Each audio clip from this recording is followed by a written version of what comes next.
Selamat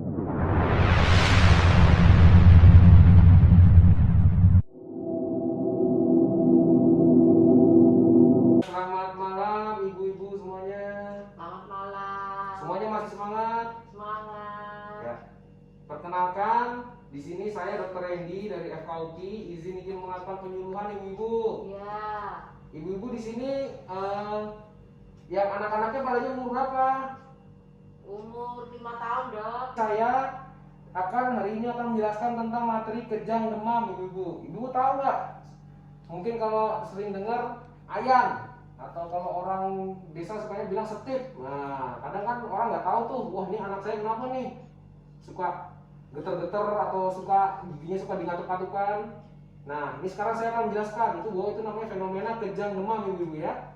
Baik, kita akan kasih tahu dulu apa sih sebenarnya apa itu kejang demam.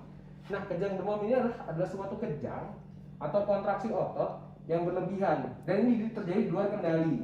Nah, biasanya kejang ini terjadi pada suhunya sekitar 38 derajat lebih. Jadi kalau anak-anak ibu-ibu sekalian itu demam suhu 38, dia akan terjadi loncatan listrik di otak yang akan menyebabkan anaknya akan terjadi gangguan kontraksi yang berlebihan, Bu. Makanya anak-anak ibu nanti akan terjadi kejang. Nah, kelainan ini tuh gimana sih sifatnya? Nah, kelainan ini tuh sifatnya sementara ibu-ibu. Jadi ibu-ibu harus tenang. Kalau anak ibu kejang, jangan panik. Harus tetap tenang. Nah, tadi yang sudah saya jelaskan juga, jadi di sini akan terjadi loncatan listrik, Bu. Jadi di sinyal otak kita itu ada seperti listrik, Bu. Ada ion positif dan ion negatif. Nah, ketika loncatan listrik itu bertubuhkan, dia akan terjadi namanya fenomena kejang demam ini. Nah, sebenarnya siapa saja sih yang bisa terkena kejang demam?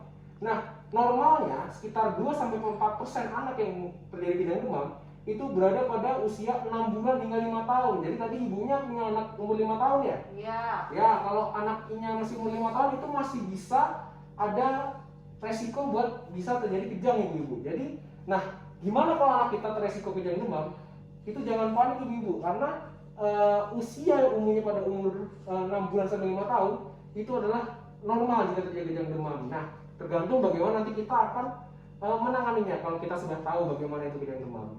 Nah, kecuali yang berbeda apabila anak ibu terjadi kejang demam kurang dari 6 bulan atau lebih dari 5 tahun.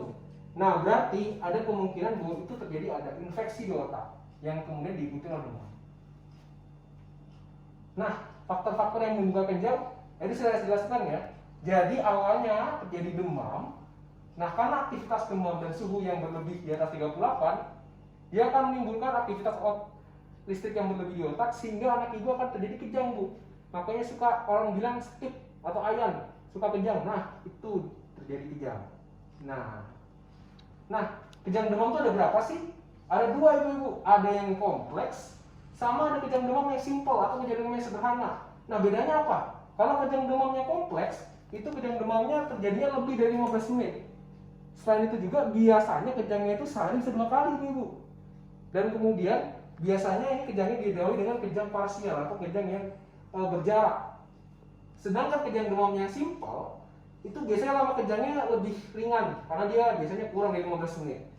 Dan juga biasanya ini kejang yang umumnya terjadi dan biasanya ini tidak berulang ibu, beda dengan kejang yang kompleks. Dan biasanya kejang ini timbul dalam 16 jam pertama setelah demam. Jadi kita harus pahami bahwa ternyata berbeda durasinya antara kejang demam simplex dan kejang demam yang kompleks. Nah, sekarang kita tahu dulu ciri-cirinya gimana sih anak kejang. Ibu tahu nggak ciri-cirinya kejang kayak gimana biasanya kalau anaknya kejang? Ya, itu menggigil. Ya. Nah, sini kita bisa lihat ya ciri-cirinya dari kejang sendiri. Biasanya kedua kaki atau tangannya itu biasanya ada gerakan kecut seperti kalau orang strum. Nah, kayak gitu. Biasanya terjadinya selama 5 menit atau lebih. Dan ada juga bisa juga kayak, "Dok, anak saya kok kayak matanya kebalik ke atas." Nah, itu juga termasuk gejala kejang. Muntah-muntah. Kemudian menggigit-gigit lidah atau suka mengatuk-atukkan lidah. Nah, ini yang suka kadang salah kaprahkan oleh ibu-ibu. Kalau anaknya kejang, ibu-ibu pasti kadang suka tuh masukin sendok atau masukin jarinya ibunya sendiri dimasukin ke tangan alasannya biar nggak sakit. Jangan ibu-ibu. Kenapa saya bilang jangan? Karena kalau ibu-ibu masukin sendok atau memasukkan sesuatu barang nanti di dalam mulutnya, nanti si anak itu akan tersedak pada saat kejang. Justru malah itu berbahaya karena nanti akan menghambat jalan nafasnya. Jadi jangan ya ibu ya untuk anaknya ya.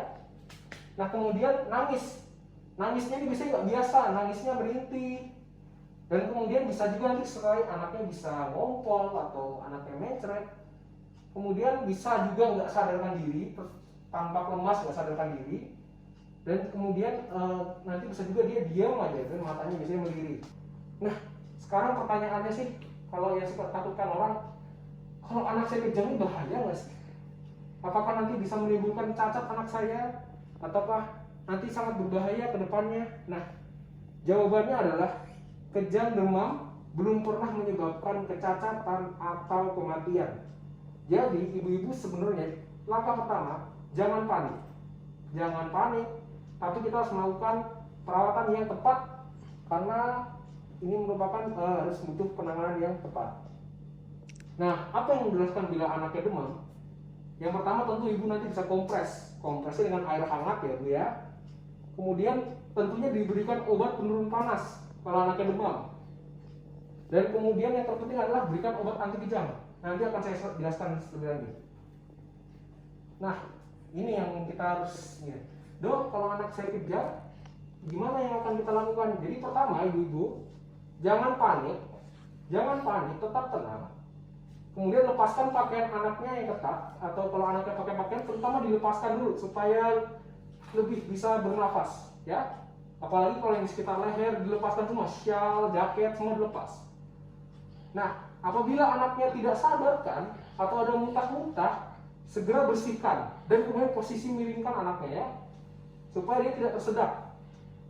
Kemudian apabila anaknya demam, kita sambil ukur suhunya dengan suhu termometer dan kita lihat berapa lama anaknya demam ya. Setelah itu kita lihat bagaimana kondisinya sebelum, selama, dan sesudah kejang. Kita pantau terus selama anaknya kejang. Dan kemudian kalau anaknya kejang tetap semua bersama. Jangan ditinggalkan anaknya saat kejang Bu. Jangan ditinggal kemana atau kemana. Jadi tetap diawasi anaknya pada saat kejang. Dan kemudian yang terpenting yang suka dilewatkan orang. Kadang saya suka dengar dok, anak saya kejang. Tadi sudah saya kasih kopi hitam atau saya minum teh dok. Jangan ibu-ibu, jangan sekali-sekali pada saat kejang anaknya diberikan sesuatu lewat mulut, baik itu minum atau makanan. Karena apa? Nanti anaknya bisa tersedak. Malah bahaya ibu-ibu ya. Nanti malah anaknya bisa tersedak, bisa terhambat jalan nafasnya ya, masuk bernafas. Dan kemudian yang terpenting adalah berikan diazepam lewat anus sesuai anjuran dokter. Nah nanti akan diberikan diazepamnya itu, kalau ibu tahu namanya stesolid Bu. Stesolid itu nanti ditusukkan lewat anus. Beli obat di apotek ada namanya stesolid. Dia nanti diberikan 2 kali ya, maksimal 2 kali.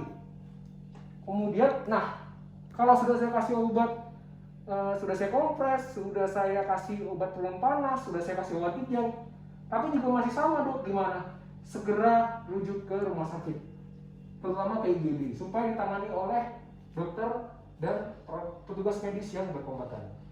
Baik, jadi gimana ibu-ibu sekarang sudah agak paham ya tentang kejang demam ya? Iya dok. Ya baik. Baik.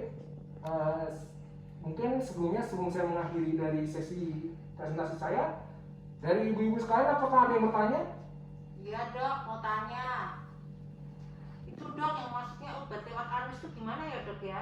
Nah, jadi gini Bu. Nanti namanya obatnya stesolid Bu. Stesolid sub itu nanti bisa dibeli di warung atau di apotek. Nah, cara pemakaiannya, pertama ibu berikan dulu sekali lewat anus. Iya. Terus kemudian tunggu 5 menit, jarak 5 menit. 5 menit anaknya masih kejang juga tuh, masih kejang. Kita berikan sekali lagi Bu. Nah, kita berikan sekali lagi, tunggu 5 menit. Nah, maksimal 2 kali pemberian ya Bu ya. Ya. Jika 2 kali pemberian tetap tidak ada perubahan, jangan diberikan lagi, segera larikan ke rumah sakit terdekat supaya ditangani oleh tenaga medis. Nanti biasanya di rumah sakit akan diberikan obat melalui infus kalau kejangan anaknya belum membaik. Tapi saran saya, saat anaknya kejang, jangan ditinggalkan, orang tua tetap bersama dan jangan diberikan seperti minum atau seperti kopi, teh. Ya kadang orang kalau orang anaknya setip suka dikasih kopi itu jangan ya ibu ya, nanti takutnya malah tersedak. Atau jangan diberikan sendok atau apa ya. Jadi langsung segera dibawa ke dokter rumah sakit terdekat supaya diberikan penanganan. Baik, dari ibunya udah jelas tentang ini? Sudah dok. Baik, saya harap apa yang saya berikan hari ini dapat bermanfaat bagi ibu-ibu sekalian yang memiliki anak terutama, dan semoga di masa saat ini semua tetap jaga kesehatan, tetap pakai masker, cuci tangan, jaga jarak selalu, dan berpergian bila dibutuhkan. Baik, itu saja. Saya Dr. Randy. Sekian dan terima kasih semuanya.